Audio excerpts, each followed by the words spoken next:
नमस्कार। चलिए आज एक बहुत ही दिलचस्प सफर पर चलते हैं, पैसे की कहानी को समझने के लिए।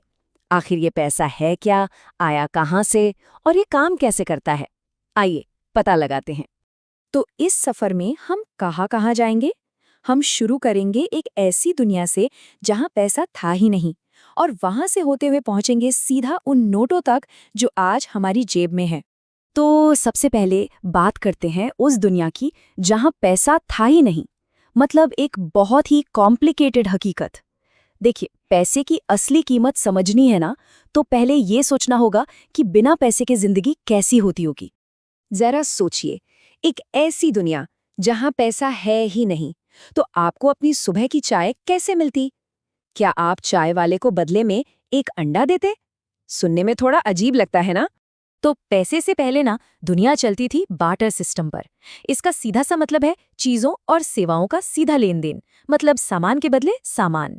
ये ट्रेड का सबसे पुराना तरीका तो था, पर इसमें मुश्किलें बहुत थीं। अब इसमें दिक्कतें क्या थीं?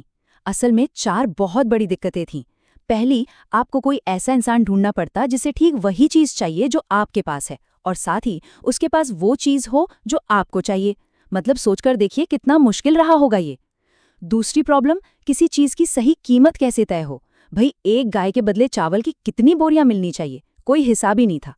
तीसरी दिक्कत थी वैल्यू को स्टोर करने की।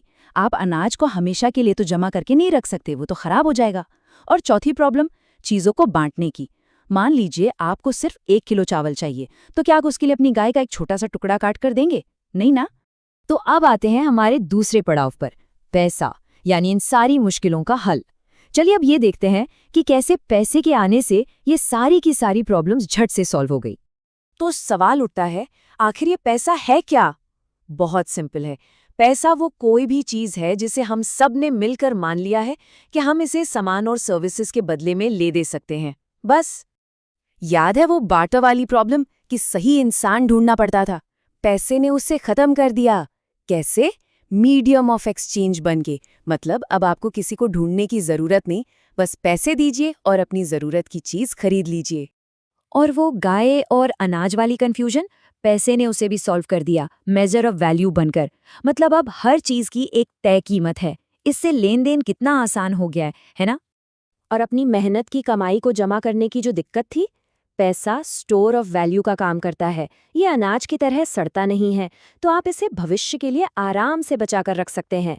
तो कुल मिलाकर बार्टर सिस्टम की जो सबसे बड़ी दिक्कतें थी, भरोसे और वैल्यू की, पैसे ने उन सबको हल कर दिया। चलिए अब तीसरे पड़ाव पर चलते हैं, पैसे के कई चेहरे। क्योंकि पैसा हमेशा से वैसा नहीं था जैसा आज है। समय के साथ इसका रूप और काम करने का तरीका पूरी तरह बदल गया है। देखिए, पैसे का सफर शुरू हुआ था मेटल के सिक्कों और कागज के नोटों से, जिन्हें हम सब अच्छी तरह जानते हैं। पर आज की तारीख में पैसा हमारे प्लास्टिक कार्ड्स में है, मतलब डेबिट और क्रेडिट कार्ड्स। और तो और अब तो ये पूरी तरह से डिजिटल भी हो गया है, जैसे क्रिप्टो करेंसी। इकोनॉमिस्ट्स के लिए पैसे के और भी मतलब हैं। जैसे एक होती है हार्ड करेंसी, जैसे अमेरिकन डॉलर। ये दुनिया भर में स्टेबल और भरोसेमंद मानी जाती है। और इसके ठीक उलट होती है सॉफ्ट करेंसी, जिसकी वैल्यू बहुत ऊपर नीचे होती रहती है। अच्छा, इंटरेस्ट रेट्स का भी इकोनॉमी पर बहुत बड़ा असर पड़ता है। जब इंटरेस्ट रेट कम होता है ना, तो लोन लेना बहुत सस्ता और आसान हो जाता है। इसे कहते हैं चीप मनी या सस्ती मुद्रा। और जब इंटरेस्ट रेट बढ़ जाता है, तो लोन लेना मुश्किल और महंगा हो जाता है, जिसे डियर मनी या महंगी मुद्रा कहते हैं। अब आते हैं चौथे पड़ाव पर, इकोनॉमी में पैसे का फ्लो। मतलब अब जरा बड़े लेवल पर देखते हैं कि किसी भी देश में टोटल कितना पैसा सर्कुलेशन में है, और इसे नापते कैसे हैं? ये जो मनी सप्लाई है ना, इसे आप किसी भी इकोनॉमी का ब्लड सर्कुलेशन समझ सकते हैं। ये बस हमें ये बताता है कि किसी खास समय पर देश के लोगों के पास कुल मिलाकर कितना पैसा मौजूद है। तो सवाल ये है कि पता कैसे चलता है कि इकोनॉमी में कितना पैसा है? इसके लिए M1 से लेकर M4 तक के मेजरमेंट होते हैं। अब इसे बहुत ही आसान भाषा में समझते हैं। M1 मतलब वो पैसा जो सबसे ज्यादा लिक्विड है, मतलब जो आपकी जेब में कैश है या सेविंग्स अकाउंट में पड़ा है, जिसे आप फौरन खर्च कर सकते हैं। और जैसे जैसे हम M2, M3 से होते हुए M4 की तरफ बढ़ते हैं, हम उस पैसे की बात कर रहे होते हैं जो फिक्स्ड डिपॉजिट जैसी जगहों पर लॉक है, जिसे निकालना उतना आसान नहीं होता। और अब हम पहुंच गए हैं अपने आखिरी पड़ाव पर, हमारी जेब में रखा पैसा। चलिए अब इस पूरी कहानी को अपने देश से जोड़ते हैं और देखते हैं कि भारत में जो पैसा हम इस्तेमाल करते हैं वो आता कहाँ से है। तो ये जो कैश हमारी जेब में है, ये आता कहाँ से है? देखिए, पूरे भारत में नोट छापने के लिए प्रेस है और सिक्के बनाने के लिए टकसालें हैं। और यहाँ एक बड़ी दिलचस्प बात है, क्या आप जानते हैं कि कानूनन भारत में 1000 रुपये तक का सिक्का भी ढाला जा सकता है ना कमाल की बात? हमारी जो करेंसी है ना, वो सिर्फ पैसा नहीं है, वो एक कहानी भी कहती है।